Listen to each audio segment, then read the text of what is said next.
मुळवा बदलापूर नगर परिषदेच्या माध्यमातून पुन्हा एकदा अतिक्रमण कारवाईला जे आहे ती सुरुवात झालेली आहे. परंतु बदलापूर पश्चिम परिसरामध्ये उल्हास नदीच्या तीरावर जे काही अनधिकृत बांधकाम आहेत तर ते हटवण्यात यावे असे वारंवार मागणी करण्यात येत होती. परंतु कुठेतरी या ठिकाणी मुळवा बदलापूर नगर परिषद अतिक्रमण कारवाई करण्याचा प्रयत्न करते आहे. पण हे जे काही बांधकाम आहेत या ठिकाणचे त्यांच्यावर कुठलीही कारवाई होताना आपल्याला बघायला मिळत नाही. संघर्ष योद्धा निलेश येवले यांच्या माध्यमातून सध्या जो काही स्टे आहे तो पुन्हा आणण्याचा प्रयत्न केला जातोय. परंतु आता नेमकं काय होईल ते बघणं जे आहे ते गरजेचं ठरणार आहे.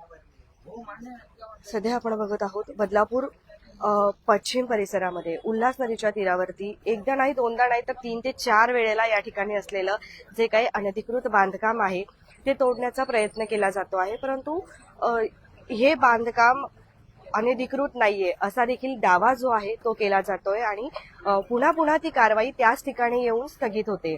आता पुन्हा हे बघणं गरजेचं ठरणार आहे की आज हे बांधकाम जे आहे ते तोडले जातील की नाही.